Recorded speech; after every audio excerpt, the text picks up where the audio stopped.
अब देखिए, दूध उत्पादन किसी बंधनों में बंधा हुआ नहीं है, न पशुपालक बंधनों में बंधा हुआ है, न दूध बंधनों में बंधा हुआ। लेकिन मजा देखिए, दूध के क्षेत्र में या तो प्राइवेट या कोऑपरेटिव दोनों ने एक ऐसी बड़ी मजबूत चेन बनाई है, दोनों मिलकर के इस काम को कर रहे हैं और एक बेहतरीन सप्लाई चेन हमारे देश में बनी है। फल सब्जी से जुड़े व्यवसाय में ज्यादातर बाजारों का सीधा संपर्क रहता है, बाजारों की दखल हट गई है, इसका लाभ मिल रहा है। क्या डेयरी वाले, फल सब्जी खरीदने वाले उद्यमी, पशुपालकों की किसान, क्या जमीन पर कब्जा हो जाता है उनका? पशुपालन पर, पशु पे कब्जा हो जाता है? नहीं होता, दूध बिकता है, पशु नहीं बिकता है जी। हमारे देश में डेयरी उद्योग का योगदान कृषि अर्थव्यवस्था के कुल मूल्य में 28% से भी ज्यादा है।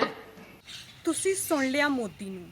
ਹੁਣ ਮੈਂ ਦੱਸਦੀ ਹਾਂ ਕਿਵੇਂ ਪ੍ਰਧਾਨ ਮੰਤਰੀ ਨਰਿੰਦਰ ਮੋਦੀ ਨੇ ਸੰਸਦ ਵਿੱਚ ਬੋਲਦੇ ਸਮੇਂ ਖੇਤੀ ਕਾਨੂੰਨਾਂ ਅਤੇ ਖੇਤੀਬਾੜੀ ਬਨਾਮ ਦੁੱਧ ਉਤਪਾਦਨ ਅਤੇ MSP ਨੂੰ ਆਪਸ ਵਿੱਚ ਜੋੜ ਕੇ ਇਹਨਾਂ ਦੀ ਗੈਰ ਪ੍ਰਸੰਗਿਕ ਤੁਲਨਾ ਕਰਕੇ ਦੇਸ਼ ਦੇ ਲੋਕਾਂ ਨੂੰ ਮਿਸਗਾਈਡ ਕਰਨ ਦੀ ਡੂੰਘੀ ਸਾਜ਼ਿਸ਼ ਕੀਤੀ ਹੈ। ਕਦੇ ਹਲ ਦਾ ਮੁੰਨਾ ਨਾ ਫੜਨ ਵਾਲੇ ਅਤੇ ਮੱਝ ਨੂੰ ਪੱਠੇ ਨਾ ਪਾਉਣ ਵਾਲੇ ਇਸ ਪ੍ਰਧਾਨ ਮੰਤਰੀ ਨੂੰ ਕੀ ਪਤਾ ਕਿ ਕਿਸਾਨ ਤੇ ਮਜ਼ਦੂਰ ਕਿੰਨਾ ਹਾਲਾਤਾਂ ਵਿੱਚ ਦੁੱਧ ਉਤਪਾਦਨ ਕਰਦੇ ਹਨ ਤੇ ਕਿੰਨਾ ਦੁਸ਼ਵਾਰੀਆਂ ਵਿੱਚ ਦੁੱਧ ਨੂੰ ਵੇਚਦੇ ਹਨ। ਮੋਦੀ ਨੂੰ ਬਿਆਨ ਲਿਖ ਕੇ ਦੱਸਣ ਵਾਲੇ ਅਧਿਕਾਰੀ ਪ੍ਰਧਾਨ ਮੰਤਰੀ ਨੂੰ ਇਹ ਜ਼ਰੂਰ ਦੱਸਣ ਕਿ ਦੁੱਧ ਕੁਇੰਟਲ ਮੁਤਾਬਿਕ ਨਹੀਂ ਬਲਕਿ ਫੈਟ ਤੇ SNF ਦੀ ਮਿਕਦਾਰ ਮੁਤਾਬਿਕ ਵਿਕਦਾ ਹੈ ਤੇ ਇਹ ਕੀਮਤਾਂ ਕਦੇ ਸਥਿਰ ਨਹੀਂ ਰਹਿੰਦੀਆਂ, ਜਿਸ ਕਰਕੇ ਸਾਲ ਵਿੱਚ ਗਰਮੀ ਸਰਦੀ ਦੌਰਾਨ ਦੁੱਧ ਦੀਆਂ ਕੀਮਤਾਂ ਵੀ ਘਟਦੀਆਂ ਵੱਧਦੀਆਂ ਰਹਿੰਦੀਆਂ ਨੇ। ਇਸ ਕਰਕੇ ਦੁੱਧ ਉਤਪਾਦਕ ਕਿਸਾਨਾਂ ਤੇ ਕਿਰਸੀਆਂ ਨੂੰ ਅਕਸਰ ਨੁਕਸਾਨ ਉਠਾਉਣਾ ਪੈਂਦਾ ਹੈ। ਅਸੀਂ ਮੋਦੀ ਨੂੰ ਕਹਿਣਾ ਚਾਹੁੰਦੇ ਹਾਂ ਕਿ ਉਹ ਆਪਣੇ ਪਸ਼ੂ ਪਾਲਣ ਮੰਤਰੀ ਰਾਹੀਂ ਦੇਸ਼ ਵਿੱਚੋਂ ਰਿਪੋਰਟਾਂ ਲਵੇ ਤੇ ਸਰਵੇ ਕਰਵਾਵੇ ਕਿ ਵੱਡੇ ਦੁੱਧ ਉਤਪਾਦਕਾਂ ਸਮੇਤ ਆਮ ਕਿਸਾਨਾਂ ਤੇ ਕਿਰਤੀਆਂ ਨੂੰ ਦੁੱਧ ਵੇਚਣ ਵਿੱਚ ਕਿੰਨਾ ਮੁਨਾਫਾ ਤੇ ਕਿੰਨਾ ਘਾਟਾ ਸਹਿਣਾ ਪੈਂਦਾ ਹੈ, ਜਿਸ ਤੋਂ ਚਾਹ ਵੇਚਣ ਵਾਲੇ ਨੂੰ ਪਤਾ ਲੱਗੇਗਾ ਕਿ ਦੇਸ਼ ਦਾ ਦੁੱਧ ਉਤਪਾਦਕ ਅੰਨਦਾਤਾ ਤੇ ਆਮ ਕਿਰਤੀ ਲੋਕ ਕਿਹੜੀਆਂ ਹਾਲਾਤਾਂ ਵਿੱਚ ਦਿਨ ਕੱਟੀ ਕਰ ਰਹੇ ਹਨ, ਪਰ ਫਿਰ ਵੀ ਦੇਸ਼ ਦੀ GDP ਵਿੱਚ ਵੱਡਾ ਯੋਗਦਾਨ ਪਾ ਰਹੇ ਹਨ। ਵੱਡਾ ਦੁੱਧ ਉਤਪਾਦਕ ਡੇਅਰੀ ਮਾਲਕ ਭਾਵੇਂ ਕੁਝ ਰੇਟ ਵੱਧ ਲੈ ਲੇ, ਪਰ ਮੱਧਮ ਵਰਗ ਨੂੰ ਸਭ ਤੋਂ ਵੱਧ ਨੁਕਸਾਨ ਸਹਿਣਾ ਪੈਂਦਾ ਹੈ, ਜਿਨ੍ਹਾਂ ਤੋਂ ਪ੍ਰਾਈਵੇਟ ਲੋਕ ਸਸਤੇ ਰੇਟ ਉੱਤੇ ਖਰੀਦ ਕੇ ਅੱਗੇ ਮਿਲਕ ਪਲਾਂਟਾਂ ਨੂੰ ਉੱਚੇ ਰੇਟ ਉੱਤੇ ਸਪਲਾਈ ਕਰਦੇ ਹਨ ਤੇ ਆਮ ਗਾਹਕ ਕੋਲ ਦੁੱਧ ਪਹੁੰਚ ਕੇ ਦੁੱਗਣੇ ਭਾਅ ਉੱਤੇ ਵਿਕਦਾ ਜਾਂਦਾ ਹੈ।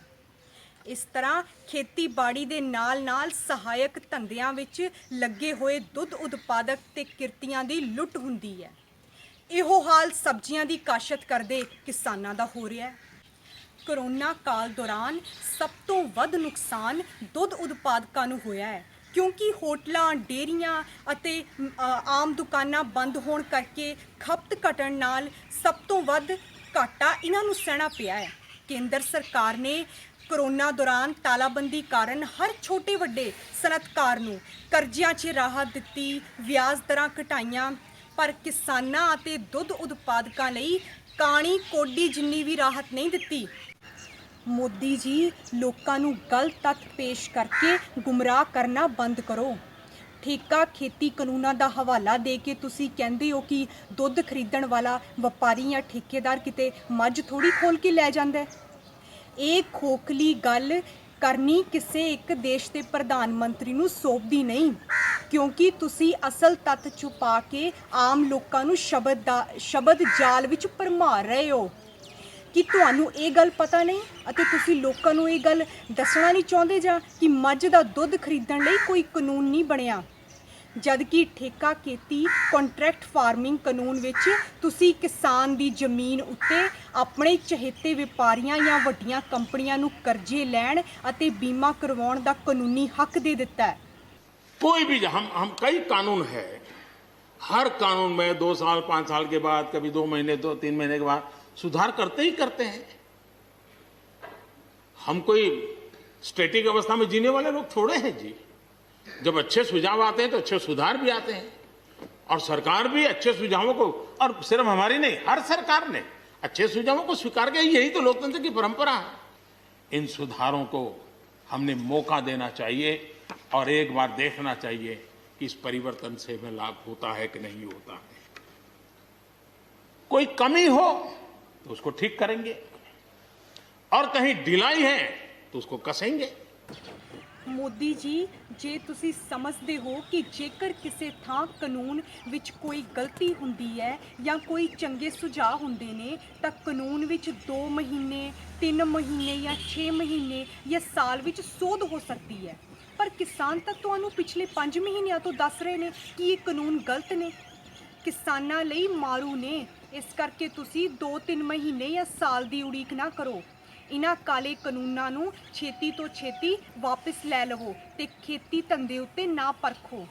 ਸਗੋਂ ਲੋਕਤੰਤਰ ਉੱਤੇ ਪਹਿਰਾ ਦਿੰਦੇ ਹੋਏ ਇਹਨਾਂ ਕਾਲੇ ਕਾਨੂੰਨਾਂ ਨੂੰ ਪਹਿਲਾਂ ਹੀ ਵਾਪਸ ਲੈ ਲਵੋ। किसानों से बातचीत कर रहे हैं, लगातार मीटिंगें हो रही हैं, और अभी तक कोई तनाव पैदा नहीं हुआ है। एक दूसरे की बात को समझने का, समझाने का प्रयास चल रहा है, और हम लगातार आंदोलन से जुड़े लोगों से प्रार्थना करते हैं कि आप आंदोलन करना आपका हक है, लेकिन इस प्रकार से बुजुर्ग लोग वहाँ बैठे ये ठीक नहीं है। आप उनको सबको ले जाइए, आप आंदोलन को खत्म कीजिए। आगे बढ़ने के लिए मिल बैठ करके चर्चा करेंगे, रास्ता खुले है। ये सब हमने कहा है। मैं आज भी इस सदन से माध्यम से भी निमंत्रण देता हूँ। ਮੋਦੀ ਜੀ, ਤੁਸੀਂ ਕਿਸਾਨਾਂ ਨਾਲ ਮਿਲ ਬੈਠ ਕੇ ਗੱਲਬਾਤ ਦੀ ਪੇਸ਼ਕਸ਼ ਸੱਚੇ ਦਿਲੋਂ ਨਹੀਂ ਕਰ ਰਹੇ। ਜੇ ਸੱਚੇ ਦਿਲੋਂ ਕੀਤੀ ਹੁੰਦੀ ਤਾਂ ਦਿੱਲੀ ਦੇ ਬਾਰਡਰਾਂ ਉੱਤੇ ਲੋਹੇ ਦੀਆਂ ਕਿੱਲਾਂ ਨਾ ਗੱਡੀਆਂ ਜਾਂਦੀਆਂ ਅਤੇ ਤਾਰਾਂ ਨਾ ਵਿਛਾਈਆਂ ਜਾਂਦੀਆਂ। ਕਿਸਾਨਾਂ ਨੂੰ ਅੱਤਵਾਦੀ, ਖਾਲਿਸਤਾਨੀ, ਖੱਬੇ ਪੱਖੀ ਜਾਂ ਅੰਦੋਲਨ ਜੀਵੀ ਪਰਜੀਵੀ ਆਖ ਕੇ ਬੇਇੱਜ਼ਤੀ ਨਾ ਕਰਦੇ। ਦਿੱਲੀ ਦੇ ਚੁਫੇਰੇ ਕਿਸਾਨਾਂ ਦੇ ਅੰਦੋਲਨ ਦਾ ਅਸਰ ਦੇਖਣ ਪਿੱਛੋਂ ਹੀ ਤੁਸੀਂ ਆਪਣੇ ਮੰਤਰੀਆਂ ਨੂੰ ਅੱਗੇ ਪੇਸ਼ ਕੀਤਾ ਹੈ, ਜਿਨ੍ਹਾਂ ਨੂੰ 11 ਮੀਟਿੰਗਾਂ ਵਿੱਚ ਕਿਸਾਨ ਇਹਨਾਂ ਕਾਲੇ ਕਾਨੂੰਨਾਂ ਦੇ ਨੁਕਸ ਸਮਝਾ ਚੁੱਕੇ ਹਨ। ਪਰ ਹਾਥੀ ਦੇ ਦੰਦ ਖਾਣ ਵਾਲੇ ਹੋਰ ਤੇ ਦਿਖਾਉਣ ਵਾਲੇ ਹੋਰ ਹੁੰਦੇ ਨੇ। ਇਸੇ ਕਰਕੇ ਇਹਨਾਂ ਕਾਲੇ ਕਾਨੂੰਨਾਂ ਤੋਂ ਕਿਸਾਨ ਡਰਦੇ ਨੇ ਕਿ ਧਨਾੜ ਕੰਪਨੀਆਂ ਉਹਨਾਂ ਦੀਆਂ ਜ਼ਮੀਨਾਂ ਠੇਕੇ ਉੱਤੇ ਲੈ ਕੇ ਵੱਡੇ ਬੈਂਕ ਕਰਜ਼ੇ ਲੈ ਲੈਣਗੀਆਂ ਅਤੇ ਉਹਨਾਂ ਵੱਲੋਂ ਭੱਜ ਜਾਣ ਦੀ ਸੂਰਤ ਵਿੱਚ ਮੁੜ ਕੇ ਕਿਸਾਨ ਫਸ ਜਾਣਗੇ। ਮੋਦੀ ਜੀ, ਤੁਹਾਡੇ ਕਾਲੇ ਕਾਨੂੰਨਾਂ ਵਾਲੀ ਝੂਠ ਦੀ ਪੰਡ ਕਿਸਾਨਾਂ ਨੇ ਚੁਰਾਹੇ 'ਚ ਖੋਲ੍ਹ ਦਿੱਤੀ ਹੈ। ਹੁਣ ਦੇਸ਼ ਦੇ ਕਿਸਾਨ ਪਹਿਲਾਂ ਵਾਲੇ ਨਹੀਂ ਰਹੇ, ਉਹ ਹੁਣ ਜਾਗਰੂਕ ਹੋ ਚੁੱਕੇ ਹਨ। ਚੰਗਾ ਰਹੇਗਾ ਕਿ ਤੁਸੀਂ ਆਪਣੇ ਇਹ ਤਿੰਨੇ ਕਾਲੇ ਕਾਨੂੰਨ ਜਲਦੀ ਤੋਂ ਜਲਦੀ ਵਾਪਸ ਲੈ ਲਵੋ ਤਾਂ ਜੋ ਕਿਸਾਨ ਖੁਸ਼ੀ-ਖੁਸ਼ੀ ਆਪਣੇ ਘਰ ਵਾਪਸ ਜਾਣ। ਸੋ ਭਰਾਵੋ, ਸਰਕਾਰ ਦੀਆਂ ਇਹਨਾਂ ਚਿੱਕੜੀਆਂ ਚੋਪੜੀਆਂ ਗੱਲਾਂ ਤੋਂ ਹਮੇਸ਼ਾ ਸੁਚੇਤ ਰਹੋ। ਸਰਕਾਰ ਆਪਣੇ ਹਰ ਤਰ੍ਹਾਂ ਦੇ ਸਾਧਨਾਂ ਨਾਲ ਗੋਦੀ ਮੀਡੀਆ ਅਤੇ ਆਪਣੇ ਭਗਤਾਂ ਰਾਹੀਂ ਕਿਸਾਨੀ ਕਾਨੂੰਨਾਂ ਬਾਰੇ ਕੂੜ ਪ੍ਰਚਾਰ ਵਿੱਚ ਲੱਗੀ ਹੋਈ ਹੈ, ਪਰ ਤੁਸੀਂ ਡਟੇ ਰਹੋ। ਹਰ ਜਾਗਦੀ ਜ਼ਮੀਰ ਵਾਲਾ ਇਨਸਾਨ ਤੁਹਾਡੇ ਨਾਲ ਹੈ। ਗੁਰੂ ਮਹਾਰਾਜ ਦੀ ਕਿਰਪਾ ਨਾਲ ਇਸ ਸੰਘਰਸ਼ ਵਿੱਚ ਤੁਹਾਡੀ ਜਿੱਤ ਅਵਸ਼ ਹੋਵੇਗੀ। ਬਸ ਏਕਾ ਬਣਾ ਕੇ ਰੱਖਿਓ। ਜੈ ਜਵਾਨ, ਜੈ ਕਿਸਾਨ। ਵਾਹਿਗੁਰੂ ਜੀ ਕਾ ਖਾਲਸਾ, ਵਾਹਿਗੁਰੂ ਜੀ ਕੀ ਫਤਿਹ।